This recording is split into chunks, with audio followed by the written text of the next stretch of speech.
மக்களே வணக்கம். என் உயிரினும் மேலான உடன்பிறப்பே, என் உடலினும் மேலான உடன் பிறக்காத என் பொழப்பே, என் உயிரினும் மேலான அரைகுற பிரசவ பிறப்பே, என் உடலினும் மேலான அபார்சனான கருக்கலைப்பே, நீ உனது லட்சியத்தை உன் வாழ்நாளில் எப்போதும் மறந்து விடாதே. அதுதான் தனி திராவிட நாடு. தனி நாடு பாலஸ்தீனர்களுக்கா திராவிட தமிழனுக்கா? யாருக்கு முதலில் கிடைக்கும் என்பது உன் கையில் தான் இருக்கிறது. ரெண்டும் ஒரே குட்டையில் ஊர்ன மட்டைகள் என்று சில பேர் உன்னிடம் கூறுவார்கள். அதை உன் அடல் வலிமை எருது தோல் ஏற்க மறுப்பது எனக்கு தெரியாதா என்ன? நீ எதற்கு இவ்வுலகில் அவதரித்தாய் என்று சிந்தித்து பார்த்து விடாதே. சிந்தனை உன்னை குழப்பிவிடும். சிலர் உன்னை சிந்திக்க தூண்டி விடுவார்கள். உயிரே போனாலும் சிந்தித்து விடாதே, அது உன் மரபு அல்லவே. நீங்கள் உங்கள் பீச்சாங்கை சொல்லுவதை மட்டும் கேளுங்கள். அதற்குத்தான் பாத்ரூம் எப்போ வரோன்னு தெரியும். அடச்சா, எதையோ சொல்ல வந்து என்னத்தையோ சொல்லிக்கிட்டு இருக்கேன். நான் ஒரு தமிழக அரசியல்வாதி, வெறும் உளர்வாயன். சரி, இனி நம்ம விஷயத்துக்கு வருவோம். சொல்ல வந்ததை சொல்லாமல் விட்டுட்டேனே. காசா பகுதியின் மிகப்பெரிய ரெஃப்யூஜி கேம்ப் ஜபலியாவில் உள்ளது. ஜபலியா அகதிகள் முகாம் அது. ஜபலியா, பெய்ட் லஹியா பகுதிகளில் இருந்து வரும் மக்கள் இஸ்ரேலிய இராணுவத்தின் அறிவிப்புகளை கேட்டு அதன்படிதான் நடந்து வருகிறார்கள். அது தெரியுமா? இஸ்ரேல் இராணுவம் இவர்களின் உணவு, மருத்துவ தேவைகளை கவனிக்கிறது. அங்கு கூட்டமாக கூடியிருப்பவர்களில் ஹமாஸ் நடிகர்களும் இருக்கிறார்கள். அதைத்தான் இப்போது கண்டுபிடித்துக் கொண்டிருக்கிறார்கள். பொதுமக்கள் மாதிரி நடித்து கொண்டிருக்கிறார்கள் அவர்கள். இப்போது இஸ்ரேல் இராணுவம் அவர்களுக்கு ஸ்கிரீனிங் டெஸ்ட் ஒன்றை நடத்தி செவியை பிடிச்சி தூக்கி கொண்டு கூட்டத்திலிருந்து வெளியே எடுத்து விடுகிறார்கள். மப்பு அடிக்கிற நாய்க்குட்டிகள் கூட்டத்தில் இருக்கக்கூடாது, பார்த்தீங்களா? அதற்காகத்தான் இந்த ஏற்பாடு. ஹமாஸ் இயக்கத்தின் உடன்பிறப்பு லிஸ்ட் இஸ்ரேல் வசம் இருப்பதால் ஈஸியாக தூக்கி விடுகிறார்கள். யாரும் தப்ப முடியாது. அங்கு கூடியிருக்கும் மக்களில் பலர் தெற்கு காசா பகுதியை சார்ந்தவர்கள். இஸ்ரேல் இராணுவம் அவர்களை தனியே பிரித்து எடுத்து அனுப்பி வருகிறது. ஜபலியா கிராசிங் இப்போது திறந்து விடப்பட்டுள்ளதால் மக்கள் அங்கிருந்து வெளியேறி வருகிறார்கள். அவர்கள் கூறுவதை கொஞ்சம் நீங்களும் கேளுங்கள். எங்களை சீரழித்தவர்களை அல்லாஹ் இப்போது பழி வாங்கி வருகிறார். எங்கள் மக்களை கொன்றவர்கள் ஹமாஸ் தான். ஹமாஸ் தான் எங்களுக்கு உடலில் காயங்களை ஏற்படுத்தியது. எங்களை கொல்வதும் ஹமாஸ் தான். தற்போதைய எங்களது நிலைமைக்கு முழுவதும் ஹமாஸ் தான் காரணம் என்று அங்குள்ள பெண்கள் தைரியமாக கூறுகிறார்கள். அல்லாஹ் தான் இப்போது ஹமாஸுடன் போரிட்டு அவர்களை கொல்லுகிறார். அவர்களை பழிக்கு பழி வாங்குகிறார். இப்போது எங்களையும் எங்கள் குழந்தைகளையும் கொன்று குவித்தவர்கள் ஹமாஸ் தான் என்று தைரியமாக இப்போது கூறுவோம் அப்படின்னு சொல்றாங்க. எங்கள் மொத்த தேசமும் ஹமாஸை வெறுக்கிறது. நீங்கள் எப்போது எங்களை ஆள வருவீர்கள், எங்களை ஆட்சி புரிய எப்போது வருவீர்கள் என்று நாங்கள் ஆவலோடு காத்து கொண்டு இருக்கிறோம் என்று இஸ்ரேலிய இராணுவத்திடம் அவர்கள் கூறி வருகிறார்கள். ஹமாஸுகளை நாங்கள் ஆள சம்மதிக்க விட மாட்டோம் என்று இஸ்ரேல் இராணுவத்திடம் வலியுறுத்தி சொல்லி இருக்கிறார்கள் காசா மக்கள். ஆமா, இவ்வளவு நாளும் ஏன் இந்த எதிர்ப்பு குரலை நீங்கள் எழுப்பவில்லை என்று கேட்டதற்கு, நாங்கள் அப்போது இதே மாதிரி சொல்லி இருந்தால் ஹமாஸ் எங்களை வீட்டுக்கு வந்து எங்களை சுட்டு கொண்டு இருக்கும். நாங்கள் படும் பாடு உங்களுக்கு தெரியாது. விடுதலை கொள்ளி எறும்பாக திரிகின்றோம் நாங்கள். எங்கள் தேசம் ஒரு துயரமான தேசமாக மாறிவிட்டது. மாற்றியது இந்த ஹமாஸ் தான். நாங்கள் அதன் பலிக்கிடாவாக மாறிவிட்டோம் என்று வேதனையின் உச்சத்துக்கே சென்று விட்டார்கள் அவர்கள். இப்படி நீங்கள் பேசியது தெரிந்தால் அவர்கள் என்ன செய்வார்கள் உங்களை என்று கேட்டதற்கு, அவர்களால் எங்களை கொல்வதை தவிர வேறு என்ன செய்துவிட முடியும் பெரிதாக? அங்கு கூடியிருந்த மக்களை பார்த்து எல்லோரும் கூவுங்கள், ஹமாஸுகள் பயங்கரவாதிகள் என்று கூறியதும் அங்கு கூடியிருந்த அனைத்து மக்களும் ஹமாஸ் வாஹத் அரிஹபி, ஹமாஸ் வாஹத் அரிஹபி என்று அரபி மொழியில் முழங்கியது விண்ணை முட்டியது. எங்களை இந்த நிலைக்கு ஆளாக்கிய சின்வரை அல்லாஹ் கொன்றான். சின்வரை கல்லறையிலும் சும்மா விட்டு வைக்கக்கூடாது, அங்கேயும் எண்ணெயை ஊற்றி எரித்து விட வேண்டும், அவனை சாம்பலாக்க வேண்டும் என்று அவர்கள் கூறியதுதான் சின்வர் வெறுப்பின் உச்சம். சின்வர் இறந்த செய்தி கிடைத்ததும் உங்கள் மனநிலை எப்படி இருந்தது என்று கேள்வி கேட்டார்கள். நாங்கள் அதை சந்தோஷமாக கொண்டாடினோம். சைத்தான் ஒளிந்தது என்று சந்தோஷப்பட்டோம் என்று சொன்னதை கேட்க அங்கு எந்த சைத்தான்களும் பக்கத்திலே இல்லை. Not even a single village was captured by the Israel army என்று லெபனான் நாட்டு விஞ்ஞானி ஒருவர் கண்டுபிடித்து கூறியிருக்கிறார்.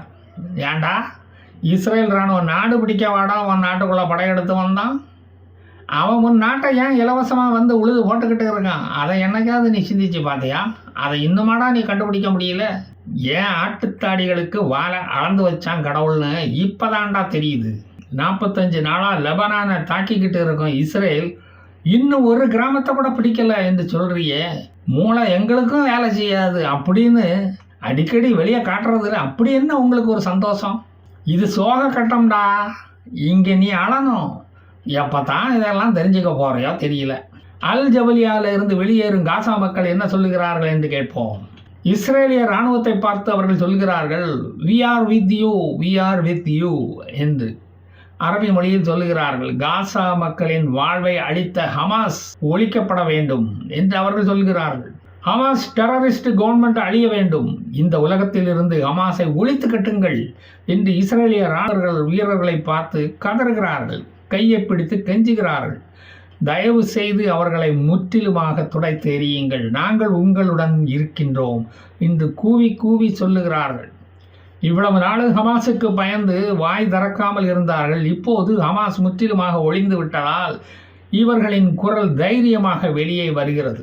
ஹமாஸ் தான் எங்கள் அழிவுக்கும் மரணத்துக்கும் முக்கிய காரணம் என்பதை எந்த கோயிலில் வேணுமானாலும் சூடமேற்றி அடித்து சத்தியம் செய்து சொல்வேன். இனி ஒரு முறை எங்கள் முன் தோன்றினால் அவனுக்கு சூரந்திருளாதான் நடக்கும். நார் நார கிழித்து தொங்க போடுவோம் என்று பயம் இல்லாமல் உறக்க கூறுகிறார்கள் என்றால் அதற்கு என்ன காரணம்? அதை விளக்கி சொல்ல வேண்டிய அவசியமே இங்கு இல்லை. ஹமாஸுக்கு இங்கிருந்து விளக்கு பிடித்தவர்கள் எல்லாம் இப்போது விளக்கை அணைத்து விட்டு இருளில் வாழ்கிறார்கள். சிலர் புலிவாலை பிடித்த நாயர் போல் விட முடியாமல் மரத்தை சுற்றி சுற்றி வாழுகிறார்கள். நல்ல நேரம் போகுதான் அவங்களுக்கும். ஒரு தாய் கதறுகிறாள், எங்கள் மகனை எடுத்து சென்று விட்டார்கள் இந்த ஹமாஸுகள், அவன் எங்கிருக்கிறான், உயிரோடு இருக்கிறானா இல்லையா என்பதே தெரியவில்லை, என் வாழ்க்கை அவனை நினைத்தே சோகமாக கழிகின்றது அப்படின்னு சொல்கிறாங்க. 13 மாதங்களுக்கு முன்பு இஸ்ரேலின் பலம் என்னவென்றே தெரியாமல் தமாசாக போரை அறிவித்தது இந்த ஹமாஸ். உண்மையில் அவர்களுக்கே அவர்கள் பலம் தெரியாமல் தான் இந்த போரை தொடங்கி இருக்கிறார்கள்.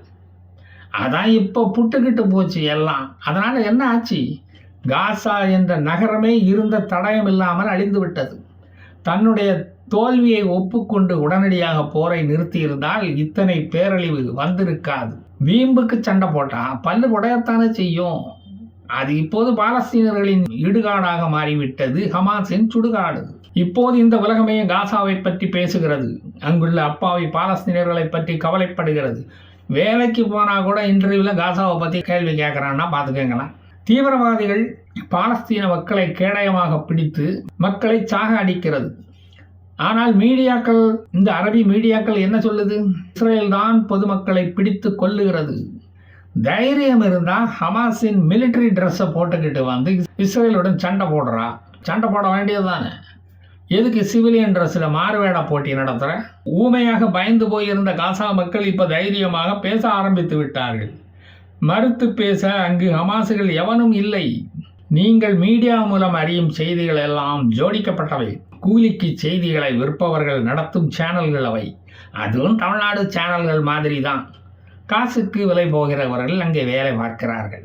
அவர்களைப் போலத்தான் அரேபிய மீடியாக்களிலும் வேலை செய்கிறார்கள் இவர்கள்.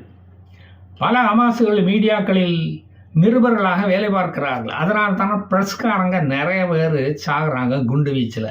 ஹமாஸ் என்ற கூலிப்படையிடம் வேலை பார்க்கும் இவர்களும் ஒரு கூலிப்படை தான். முன்பு ஹமாஸுகளின் கோட்டையாக செயல்பட்ட காசா நகரம் காயடிக்கப்பட்ட கோட்டையாக நசுங்கி போய் கிடக்கிறது. அக்டோபர் 7ஆம் தேதி நடந்த தாக்குதல் உங்களுக்கு மகிழ்ச்சி அளித்ததா என்ற கேள்விக்கு காசா மக்கள் இல்லவே இல்லை. நாங்களும் எங்கள் குழந்தைகள் இறந்தது போல் அன்றும் அவர்களுக்காக அழுதோம்.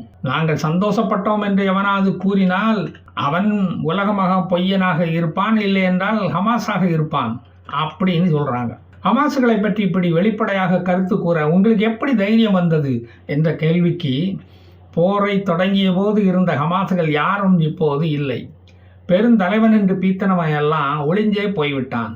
மீதமுள்ள குட்டி எலிக்குஞ்சுகள் இப்போ வாழ துடிக்கின்றன. நேத்தன்யாகு ஆரம்பத்தில் இருந்தே அமைதி சமாதானத்திற்கு எடுத்த முயற்சிகளை ஹமாஸ் கொரில்லாக்கள் வீணடித்தது. அது மட்டும் நடந்திருந்தால் நாங்கள் நிம்மதியாக இப்போது வாழ்ந்து கொண்டு இருந்திருப்போம்.